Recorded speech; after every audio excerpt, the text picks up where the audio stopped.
شركة برودكوم تستحوذ على في وير مقابل 68 مليار دولار. والاتصالات السعودية STC تتعاون مع علي بابا جروب في مجال الكلاود كومبيوتينج. شراكة استراتيجية بين موبايل وتيليكوم ايجيبت لتمديد أول كابل بحري بين مصر والسعودية. وإطلاق القمر الصناعي أومني سبيس بارك 2 وخطوة كبيرة نحو ال 5G فايا ساتلايت. وأخيراً أمازون تطلق الإصدار الثالث من المعالج جرافيتون لمستخدمي AWS. هيكون معاكم محمد الديب وأنا باسم علي. ومن غير كلام كتير يلا بينا على الأخبار.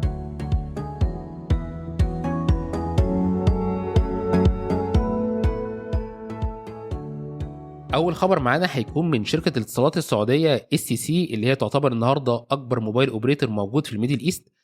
STC أعلنت عن شراكتها مع علي بابا جروب من أجل إنشاء شركة جديدة مختصة في الكلاود كومبيوتينج برأس مال حوالي 900 مليون ريال، أو يعني تقريبا في حدود ال 240 مليون دولار. الشركة الجديدة هيكون الهدف منها إتاحة خدمات الكلاود كومبيوتينج لمختلف الشركات العاملة في السعودية على منصة علي بابا. الخبر نفسه ما بيذكرش صراحة هل التعاون ما بين STC وعلي بابا هيمتد برضه لل 5G يوز كيسز على البابليك كلاود زي ما بقيه الاوبريتورز حول العالم بيتجهوا حاليا ولا لا. بس اعتقد يعني ان لسه بدري على حاجه زي دي انها تحصل في المنطقه عندنا. جدير بالذكر ان السعوديه النهارده بقت واحده من الماركتس الكبيره والمهمه في الميدل ايست، خاصه في قطاع التكنولوجيا. فهنلاقي مثلا السعوديه عندها بلان لانفاق حوالي 33 مليار دولار في 2022 على قطاع الاي سي تي فقط. وشركات كتيره زي SCC وارامكو وسدايا كل يوم بيعلنوا عن تأسيس شركات جديدة في مختلف مجالات التكنولوجيا، سواء الاي او تي او الكلاود كومبيوتنج او الدرونز او الروبوتكس او السيمي كوندكتورز. وكل ده بيجي تحت مظلة رؤية 2030 اللي بتهدف لتنويع مصادر الدخل في الاقتصاد السعودي بالإضافة لتحويل السعودية لديجيتال هاب للمنطقة. الخبر الثاني هيكون برضو من SCC بس المرة دي من البحرين، واللي أعلنت أخيرا عن إطلاق ال 5G ستاند الون كور الخاص بيها بالتعاون مع شركة هواوي الصينية. وبكده SCC البحرين هتكون اول اوبريتور في دوله البحرين يقدر يمبلمنت يوز كيسز زي الالترا لو ليتنسي، الماسيف ماشين تايب كوميونيكيشنز، والنتورك سلايسنج اللي زي ما انتم عارفين موجوده فقط في الستاند الون ديبلويمنتس. اللي انا بس واقف عنده شويه في الخبر ده قد ايه شركه زي هواوي مش عايزه تخسر ابدا منطقه الميدل ايست او افريقيا. زي ما انتم عارفين هواوي عليها عقوبات كتيره وممنوعين من العمل في ال 5G نتوركس في دول كتيره من اوروبا ومن امريكا واستراليا، والدول دي بدات فعلا تطلع هواوي من اي نتورك موجوده عندها. اخر الدول دي بالمناسبه كانت كندا، واللي لسه واخده قرار الشهر اللي فات بوقف الاعتماد على اي معدات سواء من هواوي او من ZTE بعد تحقيق استمر حوالي 4 سنين، واكتشفوا ان في مشاكل كبيره من ناحيه السكيورتي موجوده في معدات هواوي. فبالتالي بالنسبه لهواوي يعني وجودها في المنطقه عندنا بقى مساله حياه او موت، ما ينفعش ابدا تخسرها. ومن STC لموبايلي واللي أعلنت عن شراكة استراتيجية مع تيليكوم ايجيبت لبناء وتمديد أول كابل بحري مباشر بين مصر والسعودية. ووقع مذكرة التفاهم ديت مهندس سلمان البدران موبايلي CEO ومهندس عادل حامد تيليكوم ايجيبت CEO.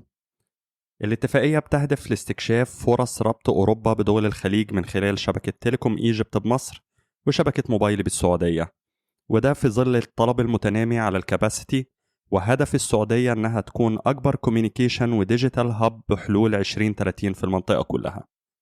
جدير بالذكر أن مصر هي تاني أكبر دولة بعد الولايات المتحدة الأمريكية في عدد الترانزيت كيبلز اللي بتمر من خلالها ب17 كابل و5 تانيين في خلال ال3 سنين الجايين بإذن الله.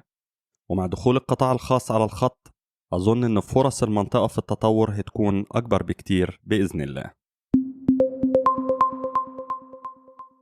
ومن STC وموبايلي لإريكسون واللي من المتوقع أن هي تشهد ليدرشيب ري أورج وعمليات دمج وتغيير لمجموعة من الأقسام لزيادة التركيز على الكلاود والانتربرايز ماركتس، واللي من الواضح أنه بقى توجه لمجموعة من الشركات خصوصا مع البوتنشال العالي للماركت سيجمنت دوت. إريكسون ناوية أن هي تدمج الديجيتال سيرفيسز مع المانج سيرفيسز اوبريشنز لتكوين وحدة جديدة اسمها الكلاود سوفتوير اوبريشنز، واللي هتهتم بعمليات ال 5G كلاود نيتيف كور والارتفيشال انتليجنس.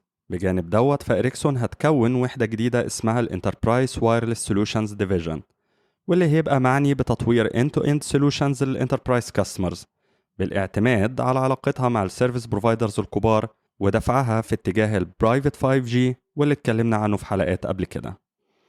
جدير بالذكر ان إريكسون كانت استحوذت على شركة كريدل بوينت المتخصصة في حلول شبكات ال LTE وال 5G للانتربرايز ماركت، وأواخر 2020 على شركة فونيج واللي برضه متخصصة في حلول الوايرلس كوميونيكيشن. التركيز الكبير من شركات زي جونيبر وإريكسون وغيرهم على قطاعات الكلاود والانتربرايز هيخلق منافسة كبيرة في السوق وهيعمل نوع من أنواع الماركت ديسربشن زي ما حصل مع ميست اي اي والاي اكس سويتشز من جونيبر، واللي في فترة قليلة خلت جونيبر ماركت ليدر في الانتربرايز وايرلس اند وايرد سولوشنز طبقا لآخر تقرير من جارتنر. الشركات دي عندها تكنولوجيز قوية جدا سواء في الهاردوير أو السوفت وير وتطبيقات ال AI والماشين ليرنينج وغيرها، واللي بتحاول تعمله دلوقتي إنها إزاي تنقل التكنولوجيز دي لعالم الانتربرايز بطريقة تحقق متطلباته اللي أكيد مختلفة عن عالم الموبايل والسيرفيس بروفايدرز، وتكون طبعا ببرايس تاج أو سعر مناسب. ومع حديث الساعة واستحواذ شركة برودكوم الرائدة في تصنيع الهاردوير والرقائق الإلكترونية أو الشيبسيتس على عملاق الفيرجواليزيشن شركة في ام وير بصفقة تقدر ب 68 مليار دولار أمريكي. الخبر جاء بعد إشاعات لفترة بسيطة وانتهى بالاستحواذ، والصفقة نالت مباركة مايكل ديل اللي بيمتلك 40% من أسهم في ام وير وغيره من حاملي أسهم الشركة. في ام وير ليها باع طويل مع الأكويزيشنز، ففي جانيوري 2004 استحوذت اي ام سي على في ام وير في صفقة قدرت ب 625 مليون دولار، وفي 2016 وباستحواذ ديل على اي ام سي فبالتبعية في ام وير أصبحت جزء من ديل، وحصل تسريح لعدد كبير من موظفي في ام وير، واستقال كتير من كبار التنفيذيين بفي ام وير تخوفا من اختلاف الكوربريت كالتشرز ما بين الشركتين. وفي نوفمبر 2021 تم عمل ما يسمى بالسبين اوف لشركة في ام وير من ديل، وأصبح ليها السي او الخاص بيها. ودلوقتي برودكوم وفي مايو 2022 بتعلن عن الاستحواذ على في ام وير. في ام وير شركة فريدة من نوعها في عالم الفيرجواليزيشن، والبرودكت بورتفوليو بتاعها كبير ومتشعب في عالم الانتربرايز والكلاود والتلكو والسكيورتي وغيرها من المجالات، وده اللي خلى في ام وير تحتفظ باسمها على مدار الأعوام اللي فاتت.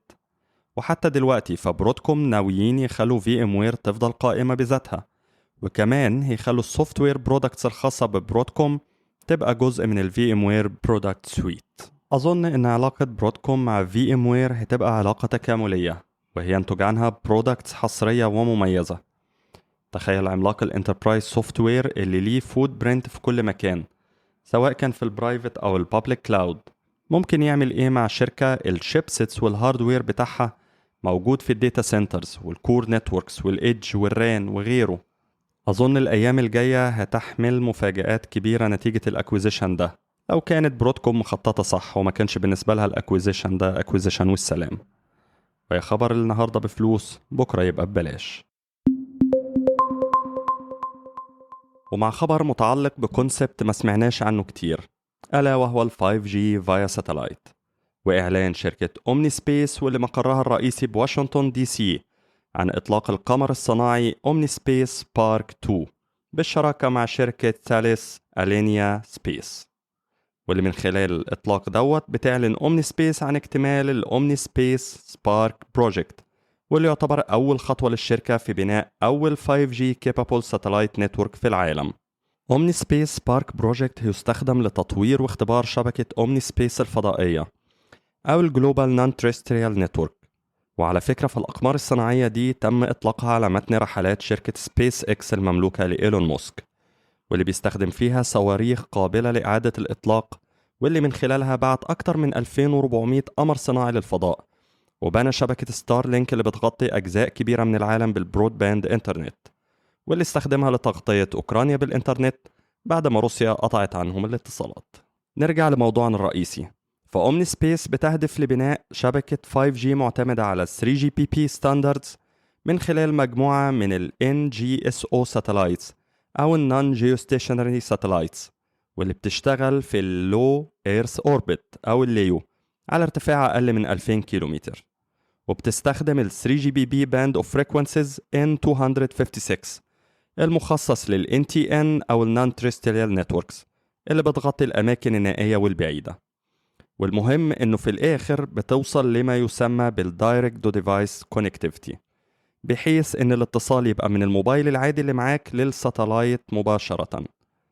الموضوع دوت بيفتح آفاق كبيرة للآي او تي ابليكيشنز والانتربرايز كونكتيفيتي والجلوبال رومينج وغيرها من التطبيقات، وهي خدها في منطقة تانية خالص.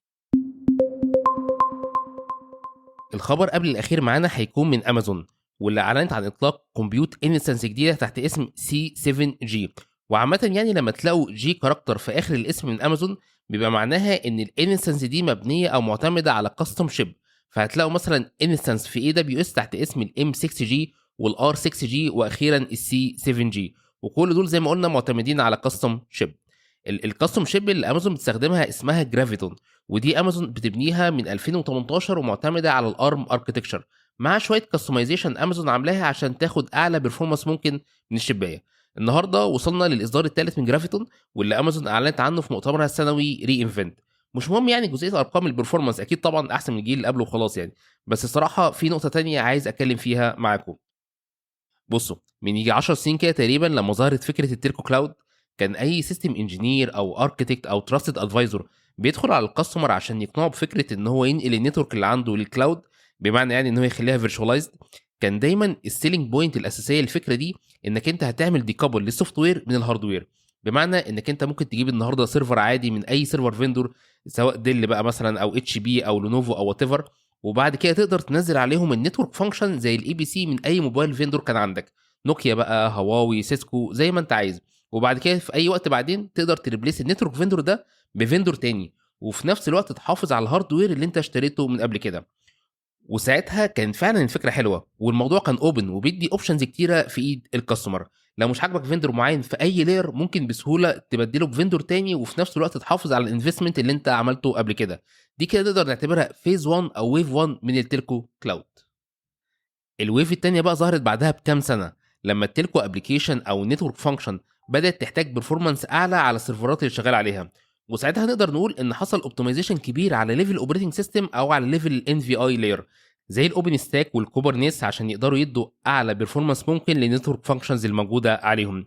الويف الثالثه بقى والاخيره اللي احنا فيها دلوقتي ان حتى الاوبتمايزيشن ما بقاش كفايه على ليفل السوفت وير، وامتد كمان لليفل الهاردوير. النهارده غالبيه الهايبر سكيلرز بداوا يعملوا كاستم شيبس للكلاود عندهم عشان يقدروا يدوا اعلى بيرفورمانس ممكن للابلكيشنز بتاعت الكاستمر، وبالتالي هيكون ليهم ايدج عن بقيه الهايبر سكيلرز التانيين. كل هايبر سكيلر النهارده سواء امازون او جوجل او مايكروسوفت بيقدموا كومبيوت انستنس بيزد على كاستم سي بي يوز هم عاملينها وباسعار مغريه مقارنه بالانستنس العاديه.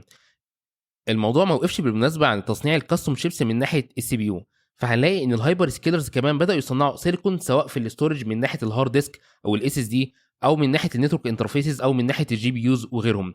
وبالتالي لو انا يعني هبص من ناحيه الكاستمر، اي نعم ده هيحقق هدفي في الشورت تيرم ان انا اخد بيرفورمانس كويس في وقت قصير، بس على اللونج تيرم الاوبشنز بتاعتي رجعت قلت من تاني، والموضوع ما بقاش اوبن زي زمان.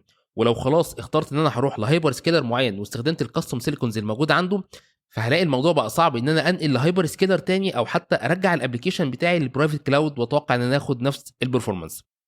من الاخر يعني اللي انا عايز اقوله، لو انت ما كنتش عامل حساباتك كويس وانت بتنقل الفي ان اف والابلكيشن بتاعك للبابليك كلاود ورايح لهايبر سكيلر، هتلاقي نفسك في الاخر وقعت في مصيده الفيندور لوجد، بس اسم الفيندور المره دي اتغير وبقى امازون او جوجل او مايكروسوفت، ودي مرحله فعلا اتمنى اننا ما نرجعش ليها من تاني. في الخبر ده هنتكلم سريعا عن واحده من المشاكل اللي بتواجه الاوبن سورس بروجكتس. المشكله ان المشاريع دي بتعتمد في الكور بتاعها على بروجرامنج لانجوج زي السي والسي بلس بلس. مشكله اللانجوج دي ان هي بتدي سماحيه للديفلوبر وقت كتابته للابلكيشن ان هو يكون ليه فول اكسس على الميموري، وبتبقى مسؤوليته هو ان هو يعمل ميموري مانجمنت للابلكيشن، مش هي بتعملها له هي اوتوماتيك.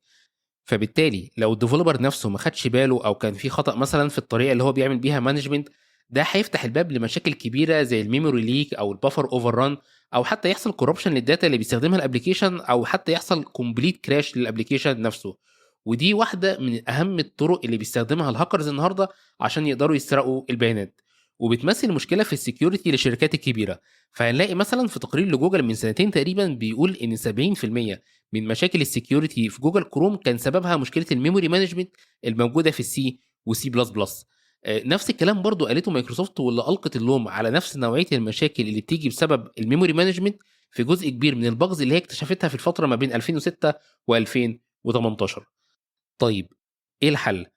منظمة OpenSSF أو ال Open Source Security Foundation بالتعاون مع منظمة Linux Foundation بدأوا فعلا في أكشن بلان عشان يعملوا مايجريشن أو ريرايتنج لجزئيات الكود الموجودة في مشاريع الأوبن سورس واللي هي بتعتمد على السي والسي بلس بلس لبروجرامينج لانجوج ثانية زي جوجل جو أو الراست واللي هي ما فيهاش مشاكل الميموري. دي كانت واحدة من الايتمز الموجودة في الأكشن بلان إن هم يعملوا ريرايتنج. بس في ايتمز تانية متعلقة بإزاي نقدر نسرع عمليات اكتشاف الباجز في الأوبن سورس كود وإزاي نقدر نقلل من وقت إصدار الباتشات والفيكسز للإند يوزرز. وبكده نكون وصلنا لنهاية حلقة النهاردة واللي احنا حقيقي بنتمنى انكم تكونوا استفدتم منها. وكالعادة استنونا ان شاء الله في حلقاتنا الجاية اللي بتنزل كل اسبوعين. وما تنسوش تتابعونا على ابل بودكاست، جوجل بودكاست، سبوتيفاي، وطبعا على اليوتيوب عشان يوصلكم كل الابديتس الجديدة من تيلكو بايتس بالعربي. ونحب دايما نشوف تعليقاتكم واقتراحاتكم من أجل تحسين وتطوير البودكاست، ونتقابل الحلقة الجاية إن شاء الله. سبحانك اللهم وبحمدك، نشهد أن لا إله إلا أنت، نستغفرك ونتوب إليك. سلام.